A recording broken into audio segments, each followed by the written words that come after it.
Bonjour, je m'appelle Sabine, je suis de Perpignan, je viens de Bergerac. Ça fait plus de 20 ans que je vis ici.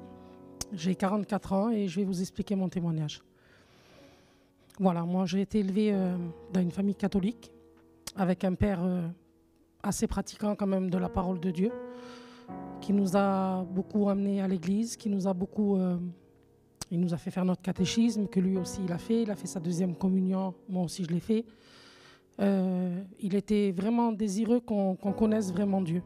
C'était un homme qui avait fait sa vie un peu sur les ordonnances de Dieu, c'est-à-dire pas voler, pas mentir, travailler honnêtement, tout ça, et qui suivait beaucoup Dieu.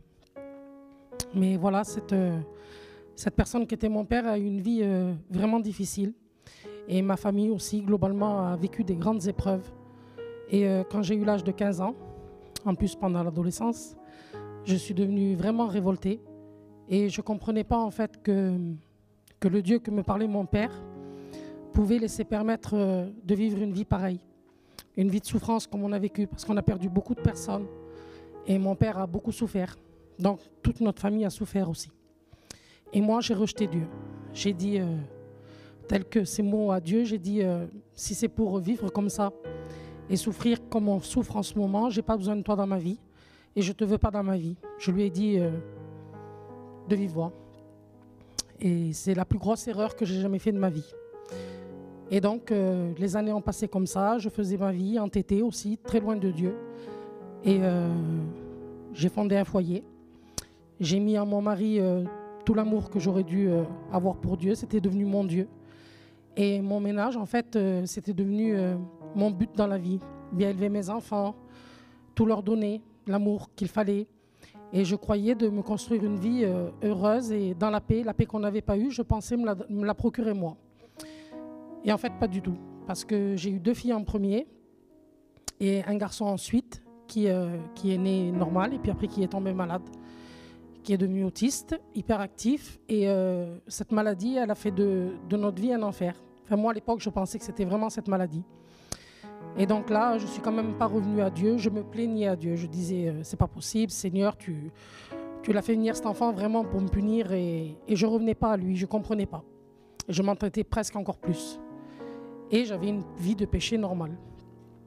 Ensuite, j'ai reattendu un petit garçon. Et quand je devais avoir cet enfant, je me suis fait opérer et je ne savais pas que j'attendais un bébé.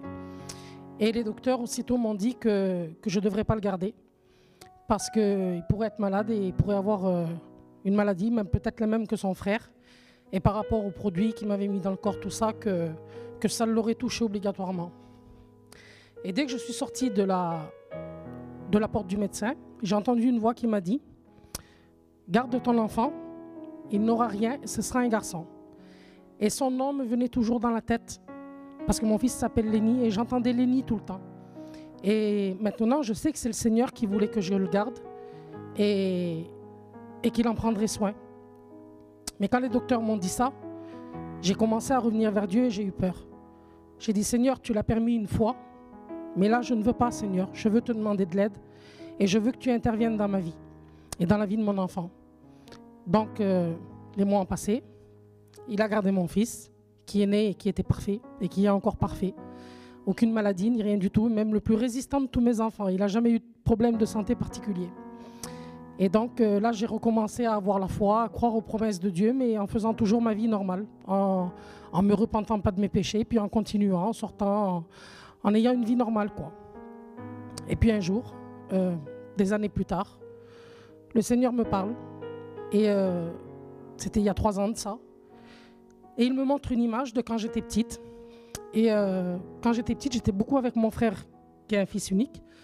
Et j'étais un peu un garçon manqué. Et on allait, quand il faisait les beaux jours, on allait courir dans des champs de maïs pour chercher les jets d'eau pour se mettre en dessous. Et le Seigneur m'a montré cette image de moi et mon frère en train de courir dans les champs. Et il m'a juste dit, regarde, à ce moment-là, tu n'as jamais vu un serpent. Et là, tout s'est arrêté. J'ai dit, Seigneur, ça se pourrait que c'est toi qui me dises ça. Et je ne comprenais pas en fait. Il était en train de me dire qu'il avait toujours pris soin de moi. Et donc là, ça a réveillé un désir dans mon cœur de voir réellement ce que Dieu avait fait dans ma vie. Et moi, j'étais une personne, par la maladie de mon fils, qui était autiste et hyperactif, qui fumait beaucoup, qui buvait beaucoup de café, qui ne dormait pas parce que mon fils ne dormait pas des nuits. Et on n'avait pas de vie, ni moi ni mes enfants, c'était quelque chose d'horrible. Et je devais m'arrêter de fumer, ça faisait longtemps, par rapport à un problème de santé. Et là, d'un coup, j'ai pris conscience et ce problème de santé que j'avais, c'était quelque chose qui me faisait beaucoup souffrir quand ça venait. Et je disais au Seigneur, je disais toujours, Seigneur, c'est pas possible que je souffre encore comme ça, c'est pas vrai que j'ai mal comme ça. Et ce jour-là, le Seigneur m'a fait réaliser que les médecins me disaient toujours que ça s'arrangerait si j'arrêterais de fumer. Mais je prenais jamais la volonté de m'arrêter de fumer. Pour moi, je pensais que c'était impossible. Et là, j'ai réalisé en fait que tout ce que Dieu m'avait sauvé dans ma vie, parce que j'avais eu beaucoup de choses, là où il m'avait sauvé, le Seigneur, moi, je gâchais tout en fumant. Et je saccageais ma santé aussi. Donc j'ai décidé, pour lui faire plaisir et puis pour lui montrer que je me rendais compte de ce qu'il faisait pour moi, de m'arrêter de fumer. Je n'ai pas voulu être délivrée. J'ai voulu le faire de moi-même et je lui ai dit, c'était un été, il y a 3 ans, et j'ai dit, Seigneur, j'ai dit, j'arrête de fumer. Je veux que tu saches que je le fais pour toi. Et je veux te le dire pour que tu saches que je me rends compte que tu as toujours été là dans ma vie. Et au mois de septembre, j'arrêterai de fumer. C'est ce qui s'est passé au mois de septembre, j'ai arrêté de fumer. Et puis 1 an sont passés. Et là, pendant cette année, le Seigneur me travaillait mon cœur. Il me faisait regarder des prédications sur Internet. Il me faisait écouter beaucoup de cantiques. Il me parlait beaucoup dans mon sommeil. Il essayait de m'attirer à lui. Parce que moi, j'avais fait le pas de reconnaître mon péché, en quelque sorte. Il m'attirait à lui. Et au bout d'1 an, je regarde des prêches sur Internet et puis je vois une vidéo qui expliquait une prédication de Blanco Amador, de Perpignan. Et en fait, tout ce qu'il disait me touchait, me rentrait dans le cœur. Et je voyais vraiment la volonté de Dieu dans cet homme. Et ça m'a touchée, véritablement. Et de là, j'ai été vers ma mère qui était sur un emplacement avec des caravanes. Et je lui ai montré la vidéo. Je lui ai dit, cet homme, vraiment, quand il parle, ça me touche véritablement. Je sens la présence de Dieu quand j'entends cet homme. Je vois que c'est vrai. Et quand je lui dis ça, il y a une femme qu'on connaissait qui était avec sa caravane sur cet emplacement, qui vient vers nous et qui nous dit c'est bon, dans la semaine, ils vont venir faire des réunions. Et c'est Blanco qui viendra faire les réunions, donc cet homme en question. Et là, mon cœur a bondi dans ma poitrine. J'ai dit, Seigneur, tu es en train de me donner un rendez-vous. Et j'ai bien vu que c'était pour moi. Donc, j'ai attendu cette réunion comme j'ai jamais rien attendu d'autant de ma vie.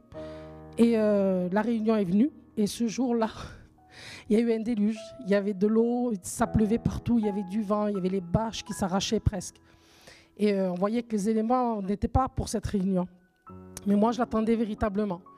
Et quand il a commencé à prêcher, j'ai prié, j'ai dit, Seigneur, la seule chose que je voudrais que tu fasses et te dire, c'est que tu montres à cet homme tous les besoins de ma vie et tout ce qui ne va pas dans ma vie et que tu veux corriger à partir de maintenant et que tu veux enlever.